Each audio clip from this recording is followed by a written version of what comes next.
The Wall Street Journal reported that car insurers are raising rates. So does that mean that there's a buying opportunity for some of our favorite automobile insurers, such as Progressive Health? That's exactly what we're going to be covering in this video. So smash that like button and subscribe if you're new. You're watching More Money. Let's get it. What's up, guys? So the Wall Street Journal reported that auto insurers are rushing to raise rates as inflation takes a toll. And you can see here in the article where I highlighted that it's because inflation is looking like it's boosting the prices for car repairs, replacements, and rentals.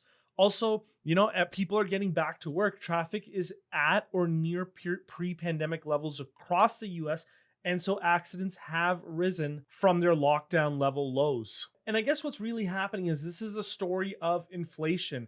Car insurers are trying to get ahead of the inflation. Many insurers are now looking to increase their premiums by 6 to 8%, while some are even asking for double-digit increases. And I'll show you later how that might not necessarily be accepted. And this is after an incredible year that insurers had during the lockdowns, because for a lot of people, they kept their insurance policies while they just weren't driving as much. I know I did that. And so I was definitely overinsured during the lockdowns. In fact, I'm still overinsured because I've been working from home for about 2 years now. My car doesn't get driven at all. And so overall, it's looking like traffic is at or near pre-pandemic levels across the US.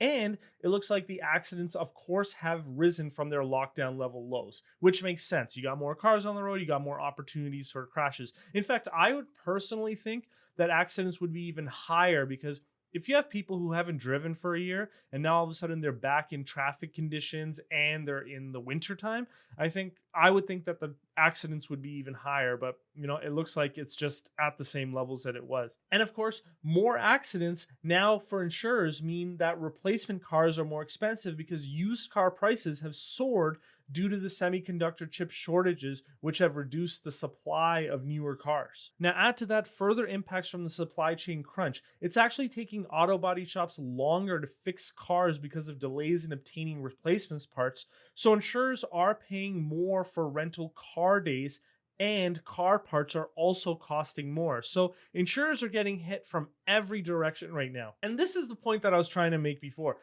It looks like speeding and distracted driving are also on the upswing. And that kind of makes sense to me because people have not been driving for a year and now they're getting back on the road. They might be more used to being on their phones now, so they might be a bit more distracted. So I was thinking that accidents might be higher, and it looks like it might actually be. And Allstate has mentioned that another place where they're seeing inflation is also with medical inflation as well. So it's not just more expensive to repair the cars and get the rentals, it's also more expensive to treat medical related issues as a result of those accidents. And here's where auto insurers could potentially be getting squeezed. And here's where I would issue caution with owning auto insurers shares right now. Double-digit requests are generally getting knocked down to the single digits by state regulators. And the reason why they're getting knocked down is because they're saying that the carriers had windfall profits during the COVID-19 lockdowns. That might be the case, but if costs are so much higher now, it doesn't matter if they had windfall profits in 2020. In 2021, they could potentially be taking huge losses if these costs are not covered with higher rates. Now, I'll show you guys specifically with the Progressive Corporation model. You'll notice here, and this model, by the way, is available to the Patreons. And if you'll notice here, the combined ratio in 2020 dropped to 86.8%. Now, in the auto insurance business, this is nuts. It's incredibly low. Progressive Corporation in general has a low combined ratio because the auto business is generally in the high 90s. So the fact that they already have a low combined ratio in the low 90s is pretty crazy. The fact that they got to generate increased earnings with their combined ratio being in the mid 80s is even crazier in 2020. And you can see that it did impact the bottom line.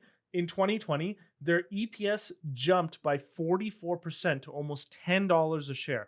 Of course, in 2021, as more and more people got on the road, you can see that their EPS actually came back down. In fact, their EPS is even lower than 2019 levels. It dropped 41%. So you're seeing that those higher costs are now impacting Progressive. And so if they're impacting Progressive by this much, you can only imagine how much these higher costs are impacting lower level insurers. Now, one of the things that people can do, and I think people will start doing if auto insurance premiums continue to go through the roof, people who are still working from home or operating in more of a hybrid type work environment now, which I think a lot of office workers could potentially be seeing, they might just drive less and cut their rates by using the telematics programs.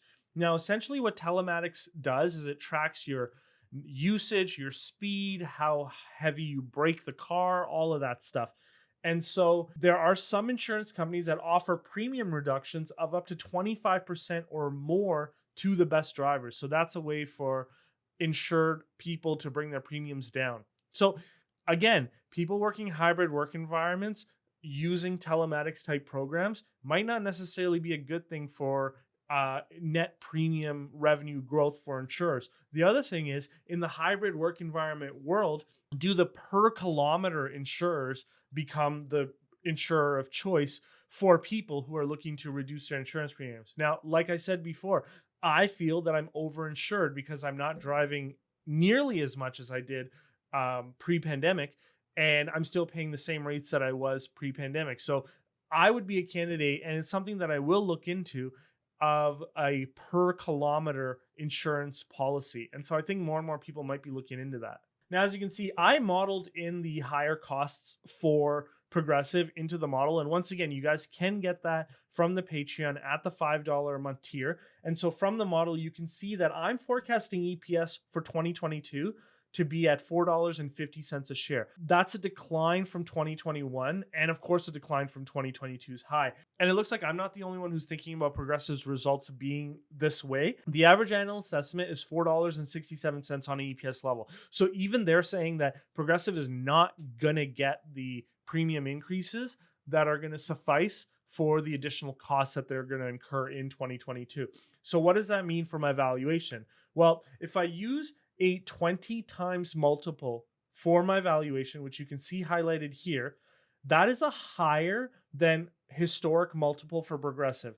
The historic multiple has been 15 times earnings, but if I slap on that 20 times, which I think is high, it still only gets me to a valuation of $90 a share. The current share price is $108. So I think that Progressive might be trading at a little bit higher than they should be.